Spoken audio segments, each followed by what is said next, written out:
question, and you don't have to answer out loud, but just think to yourselves for a few seconds. And the question is, why does God love you? You don't have to say it out loud again. And just take a few minutes for a second. No, you're fine. And if you don't have an answer, you're on the right track. When I first got asked that, I panicked a little inside because I didn't have an answer, and I thought that was wrong. But if you do have an answer, we're serving different gods, because our God loves us unconditionally. There is nothing that we have done or have not done that's going to let him or make him love us. And in the English language, love is kind of a feeling for us. We think that we're supposed to feel love, which it's very wavering. We shouldn't rely on that, because I'm sure you love your horse and your dog and your mom and your dad and your boyfriend, your girlfriend, your husband, wife. I'm sure you love all of those things. But you don't love them on the same level. I'm sure you love your mom and your boyfriend differently, and your dog and your mom differently. And above all, I hope you love God more than all of those things. But also, it's such a different... Love is hard to base it on, because yes, God loves us, but we try to put that into how we love the things of this earth. And so, I'm sure you love your dog, but if it chews up your favorite pair of shoes, for a little bit, you're not going to love your dog as much right then in that moment. I'm sure you'll forgive, and then you'll love him again. You and your parents begin to fight. You might not feel the love as much in that moment, but then when the fight's over and the forgiveness is there, it's right back to where it was. It's very unwavering, or wavering. Well, with God's love, we don't mess up and he stops loving us for a split second until he forgives us. Nothing we do, we can't mess up and push his love away from us. And I really like this word. It's called agape. It's a Greek word, and it's used in John 3:16 when Jesus gave his son to the world to redeem us. It explained that love for us. And I have the definition pulled up. It's an ancient Greek word that refers to a type of love that is often described as unconditional, selfless, and sacrificial. We can see the sacrificial part by him sacrificing his son for us for no reason. We didn't do anything to deserve that. And it says agape is a type of love that is given freely without expecting anything in return, and is often intended for everyone. It is a choice to act in ways that benefits others, and is not primarily a feeling. So that shows us right there that even if this definition wasn't from the Bible, it's not a feeling. God, and it's hard to understand that, because we weren't created to love that way. I mean, if you think about it, God made you, he created your mind, he created your heart, and we're not capable of loving things that way, because we're not God. And I think that's a beautiful way of thinking about it, because no, we might not understand that, and we might not be able to love like that, but we receive that love somehow. And when we think that it's hard to understand, he is compassionate for us in that. He knows that we're not going to understand. So it's hard when something does go wrong in our lives and we turn to God and we're like, why are you letting this happen? If you do love us so much, why are these hardships happening? Why are things not working out for me if this is there? Because we don't understand it. And these are kind of the wrong questions to ask. They're saying there's no wrong questions. With him, there is. Because godly people ask God questions, but not question God himself. And it's hard for us, and he knows that. And in Isaiah 55, 8-9, it says, "For my thoughts are not your thoughts, for my ways are not your ways." So he's telling us right there that the way he thinks, we're not going to think that. The way he does things, we're not going to do it his way. And he's compassionate, and he knows that. And so, of course, we're going to ask him questions. So instead of being like, God, why are you letting this happen?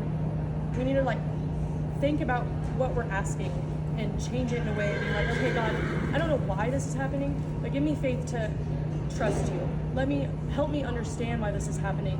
Help me get through this situation that I don't know how to get through. And we don't have because we don't ask. You don't receive him because you're not praying for it. It's just like in school, you don't understand something. If you don't ask any questions, you're never going to get it. Someone's not going to give you the answer if you never ask the question. And so, all of the times, we lean on our own understandings and we go about our solving issues in our own ways, worldly ways, when we don't understand something. Oh, today kind of sucked. Let me go to the bar with my friends. I had a bad run. I'm gonna go drink. I had a good run. I'm gonna go drink. My mind's kind of uneasy. I'm gonna go smoke some weed. I am scared of this, so I'm not gonna do it. I had a fight with my friend, so I'm gonna go talk bad about her behind her back to other people. I'm gonna go vent. Maybe a little less. Oh, I'm angry. I'm gonna go for a run. Oh, I don't feel good, or I'm sad about something. I'm gonna go shopping. my horse is hurt, I'm probably going to give up, maybe go drink some more. And it's draining to try to put everything on yourself, to try to fix everything that's going on in your life. It's draining, and it's going to, and it's going to run out. No matter how this cup could be to the very, oh, wow. I'm not that nervous. Wow, it's heavy. It can get to the very top, but that's all it's going to get, just to, calm down, just to the top. Wow. Maybe it's the way I'm holding it. Okay. But it's draining, and you're going to get tired of trying to take everything upon yourself to fix things. I have so many bills, I need to work some more. There's so many things that you can start filling this cup up, and you're trying to handle it all on your own, and it's draining, and you're going to get tired. And God's letting you do this. You have free will for a reason. If you want to keep filling up with the parties, different relationships, stressing yourself out by work, school, all of your own understanding, it's draining, it's going to tire you out. And God's going to let you do that. He's not going to barge into your life and say, hey, I'm going to force you to stop doing this. I'm going to force you to look at me and answer to me and listen to me. He's going to let you do that. But he's not going anywhere. He's sitting right there, watching this mess get made, loving you through it, waiting for you to turn to him. Say it emptied all the way out. Okay. Now you're empty, and it's draining, and you have nowhere else to go. And maybe you try one more time. Like, okay, all the bad habits, all the old thoughts, all the negative thoughts, and it's not working. And finally you're like, God, I don't know how you're going to clean up this mess that I just made. I don't know how you're going to love me after all the things that I just did, after the mistakes I did last night, after the decisions, after the thoughts, after how I treated people. I don't know how, but I'm going to have to trust that you will, because I can't do this anymore. I can't do it on my own. Because God's sitting there the whole time, and he's like, hey, I thought I heard you crying. Do you want me to come help you? Oh, okay, you have a boyfriend now. Like, I'll come back. Hey, I feel like you're a little uneasy about something, like work or school, the bills aren't getting paid, you got in a fight with someone that you love. Give that to me, let me help you. Oh, you're gonna go to a party. Okay, I'll be here when you get back. And it's until then, when you're like, I give up, I need you. He said, take my yoke. It is easy and light, and it's not draining. I will teach you, and I'll love you through it. I don't care about the wrongs that you did. I still love you through it, and it can get overflow. I wanted a hose with this. Just imagine this doesn't run out, because you will overflow of the joy and the happiness, and the mess can get cleaned up, and you have pure water. And again, when that does happen, when you do commit and give up to the Lord, you are going to add in the dirt. You are going to fail again. You are going to sin again. You're going to have those bad thoughts, because that's how God made our mind. We have neural pathways in our brain that when we make a mistake or have a bad thought, they form a pathway. And when you've been doing it for years and years, or even a week, they get formed there. Your brain comes up with like 10,000 thoughts a day, I think, that sometimes we're not even aware of.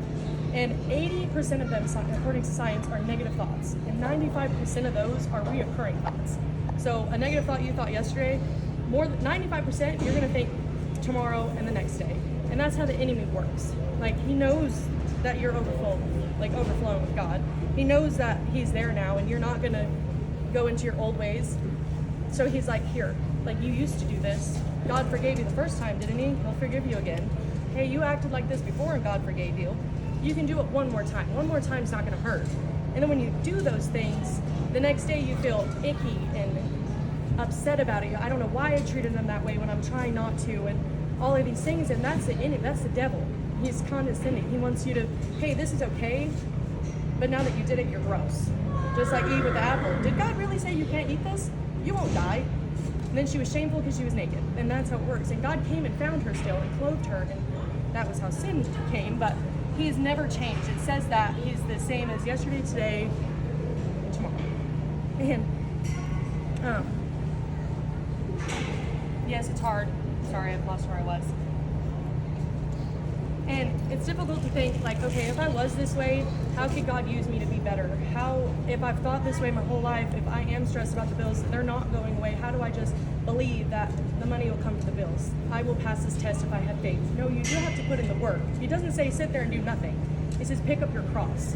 And it's not going to be easy following me. He says that over and over again. And so when I was talking to my cousin Molly, this is kind of off topic, I'll get back to this part though. She was telling me about this guy named Saul in the Bible, how he was killing Christians and this awful guy, and I was like, this is before I even dug into the Bible, and I was like, wow, he sounds awful, like just a bad character in the Bible.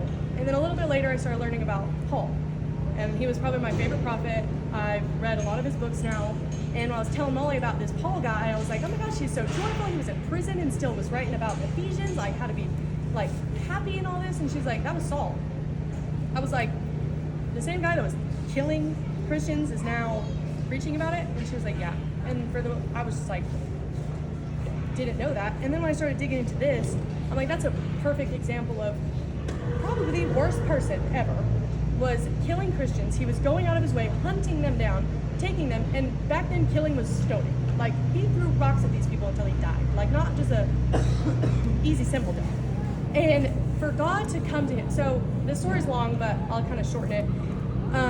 Saul was going to Jerusalem because there was a lot of Christians there, and he's like, I'm gonna go there, get permission, and kill all of them. Like, and so he takes off to Jerusalem, and God appears to him, or Jesus appears to him, and says, why are you fighting me? Like, why are you going against me? And it's kind of because Saul was just like, who are you? And he said, I am Jesus, and when you get to Jerusalem, a man will come and find you. And then he blinded him. So the two guys that Saul was with take him to Jerusalem. He's blind.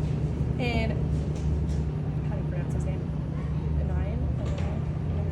Ananias. There we go. Thanks. He gets a vision from Jesus kind of right after this happens. And he's like, hey, I want you to go to Saul and lay your hand on him.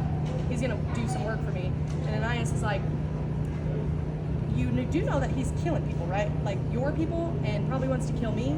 Like, why do you want me to do that? And God said, or Jesus says, go do this. I want him to work for me. So that would probably be tough anyways. You know how scary that would be if you're going to someone back in those days to talk to someone that is literally trying to probably come to Jerusalem to find you and kill you. So he goes to him and he just touches him, and it says like fish scales fall from his eyes and he can see. And then it kind of is like poof, he's preaching the word. Like Jesus is real. He talked to me, all of these things.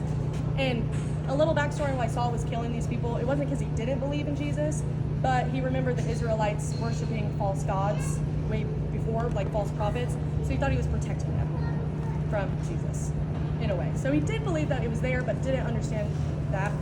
So when Paul now starts preaching about the word, all these people are terrified of him. They don't like him. They're thinking that he's tricking them into coming out so he can kill them. So all of this discrimination and this shame and this guilt of someone that was killing somebody, not worthy of God's love, not worthy to represent God, is now trying to lead these people and tell them about God. Like, can you imagine in his head, he's like, I'm not worthy of this. I don't have any right to be standing here talking to these people. I just killed probably one of your friends yesterday. Like, I should not be here. And then on top of that, all these people around him are wanting to kill him. Like, they're telling him that we don't trust you. They're plotting to kill him. So Paul and some of his friends, they sneak him out, but he comes back, and they're still trying to kill him. And I think, like, in a way, it could represent us because we do sin. We are going to do stuff that makes us unworthy of God's love, if that was a thing. We're going to mess up. We're going to have bad thoughts. We're going to not trust him and believe in him sometimes. When things are really tough, it's going to be really hard to look to him. But if you just redirect your focus on how he's going to pull you through something and how he uses the most non-worthy people to do the most extraordinary things, like Saul or Paul. And that was kind of a message today, that no matter where you are in life or what you've been doing or how you've been living life, or if you've been living life great and then you slipped up and then you're trying to, but you feel like you can't turn to him again, God isn't the one that stepped away. He's right where you left him. If you feel distant from him, he's not the one that moved. And sin will keep you from your Bible, but the Bible will keep you from sin. So it's kind of, take the good with the bad. But that is my message.